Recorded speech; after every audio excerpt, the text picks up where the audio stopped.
नमस्कार। आज हम लोग जानेंगे एक बाबा है जिनका नाम है स्वरूपानंद स्वामी। स्वरूपानंद स्वामी जी के द्वारा डॉक्टर अम्बेडकर के एजुकेशन क्वालिफिकेशन के ऊपर टिप्पणी किया, यानी जो उनकी शैक्षणिक योग्यता है उसके ऊपर टिप्पणी किया। और भी बहुत सारी अभद्र बातें की गई, जैसे ये कहते हैं कि डॉक्टर अम्बेडकर अंग्रेजों की दलाली करते थे। मतलब ऐसी बातें कर रहे हैं। दलाली कौन कर रहा था सबको पता है।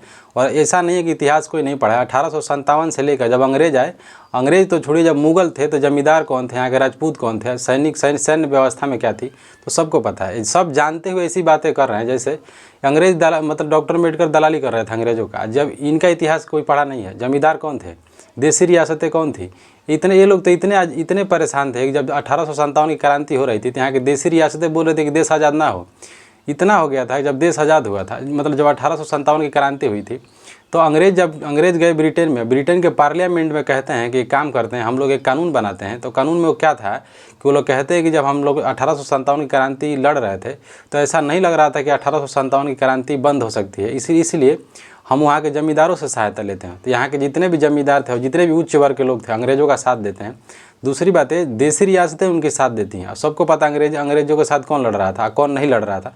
ये डॉक्टर अम्बेडकर की बात इसीलिए कर रहे हैं। डॉक्टर अम्बेडकर यही कह रहे थे दलाली के नाम पे, कि जब ये कह रहे हैं कि डॉक्टर अम्बेडकर अंग्रेजों की दलाली करते थे, डॉक्टर अम्बेडकर यही कहते हैं, डॉक्टर अम्बेडकर खुल कर कह रहे हैं कि जैसे ये लोग सफ़ेद, मतलब जैसे गोरे अंग्रेज चले जाएंगे तो काले अंग्रेज हमें जीने नहीं देंगे। और डॉक्टर अम्बेडकर को बात भली भांति पता था कि अगर अंग्रेज चले गए तो लोग, हम लोग जो यहाँ का श्वेत, मतलब जो काले रंग बोलते थे, अंग्रेज इन लोगों को काले बोलते थे।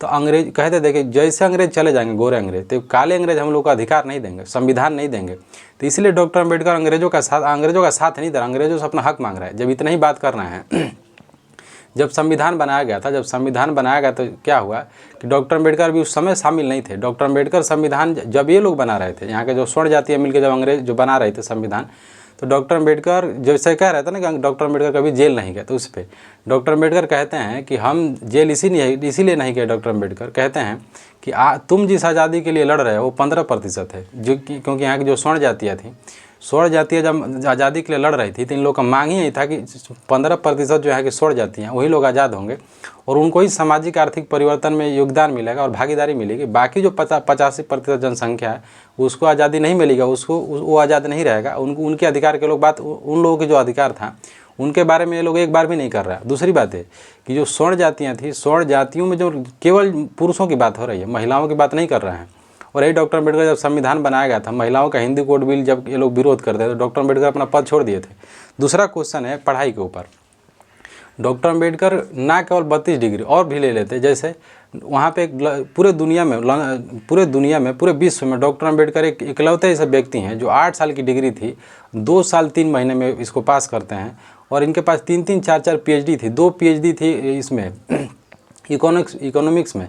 अर्थशास्त्र में जब PhD करके आते हैं, यही डॉक्टर अम्बेडकर के द्वारा किताब लिखी जाती है। उस किताब का नाम होता है प्रॉब्लम्स ऑफ रूपी। पहला PhD जब करते हैं डॉक्टर अम्बेडकर, उसी पे होता है कि एक किताब लिखी जाती है प्रॉब्लम्स ऑफ रूपी।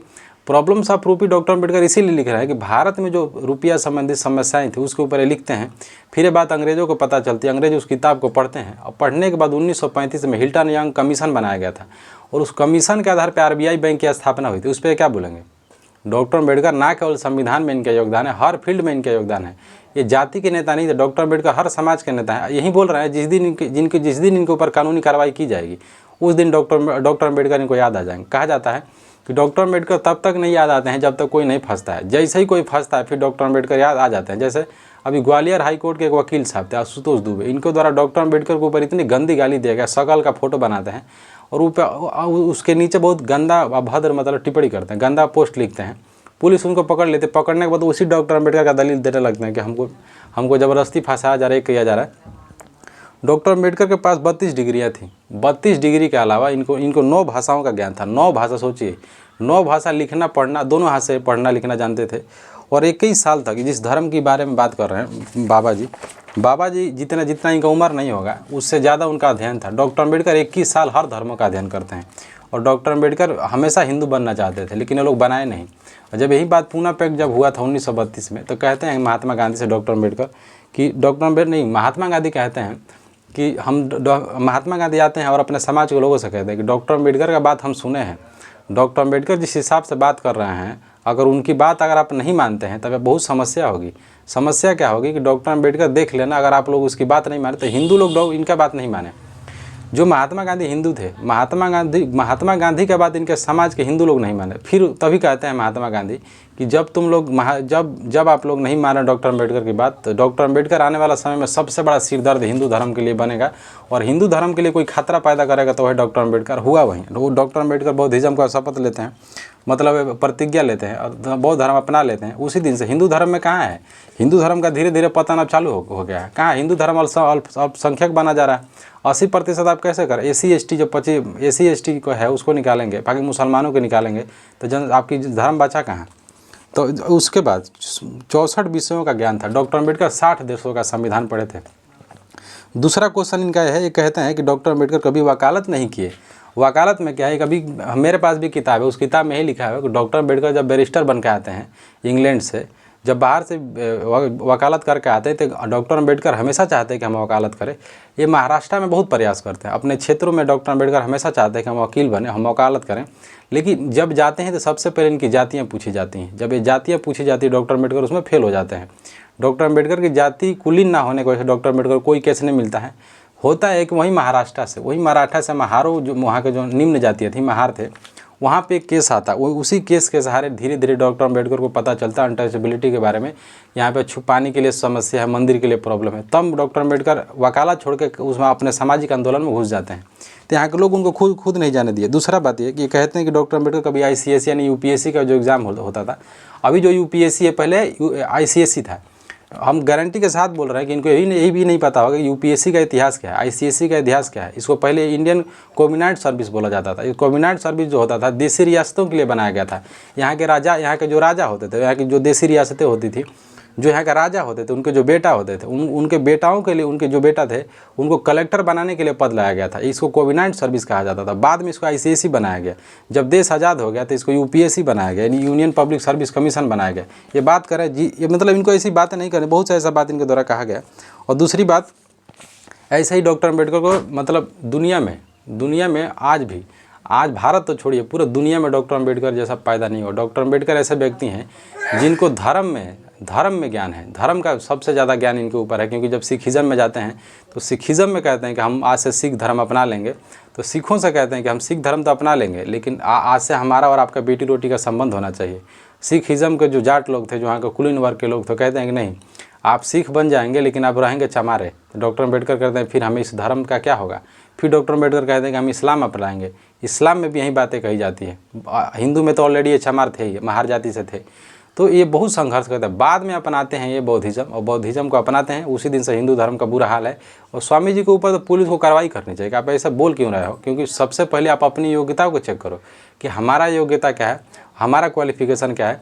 क्योंकि डॉक्टर अम्बेडकर बने अंग्रेज़ों की वजह से। आप नहीं बोल सकते, यहाँ के हिंदू और यहाँ के जो हिंदू समाज है और जो भारत के लोग हैं, ये नहीं बोल सकते कि डॉक्टर अम्बेडकर को डॉक्टर अम्बेडकर बनाने में भारतीयों का हाथ है। बिल्कुल नहीं है। आज डॉक्टर, अगर वो लोग नहीं होते, ICSE में कैसे जाते। ICSE का जो कॉन्सेप्ट था, वहाँ कुलीन वर्ग जाते और वहाँ के बड़ी जातियों के लोग जाते। जब संविधान नहीं बना था तब पता करें कितने चमार जाति या कितने भंगी जातियों का IAS IPS बनाया जाता था। डॉक्टर अम्बेडकर को, और डॉक्टर अम्बेडकर बनाने में अंग्रेज़ों का योगदान है। अंग्रेज़ नहीं होते तो आज डॉक्टर अम्बेडकर नहीं होते। और ये क्योंकि जो शिक्षा नीति है, क्योंकि जो भारतीय लोग शिक्षा बनाए थे, ये भी शिक्षा नीति बनाए थे। इनके एक महापुरुष है जिनका नाम है मनु के द्वारा मनुस्मृति लिखी गई थी। उसमें क्या क्या लिखा गया है सबको पता है कि 40 साल का लड़का होना चाहिए, 9 साल की लड़की होनी चाहिए। और उस पर भी यहाँ के लोग कह दें कि हमें प्राउड है कि हम मनु के वंशज हैं और हम मनु स्मृति को मानते हैं। तो आप मिला सकते हैं उन व्यक्तियों का गरिमा और उन व्यक्तियों की सोच क्या हो सकती है। क्योंकि जो व्यक्ति महिलाओं के बारे में, दलितों के बारे में इतनी गंदी बातें लिख सकता है, 5 प्रकार के ब्याह के बारे में लिख सकता है, कहता है कि कोई चमार अगर अपने मुंह से अगर भगवान का नाम ले लेता है और आवाज़ चला जाता है ब्राह्मणों के कान में, तो जाकर अच्छी कहानियाँ सुनो, अच्छी बातें सुनो, जिससे वो आपको धुल जाएगा। तो जुबान काटने की बात की जा रही थी, शीशा पे लाकर डालने की बात की जा रही थी।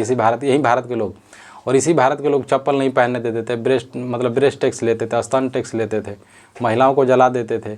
तो बहुत सी ऐसी कुरीतियाँ थी जो इनको खुद शर्म आना चाहिए बात बोलने में। बाकी देखते हैं क्या होता है।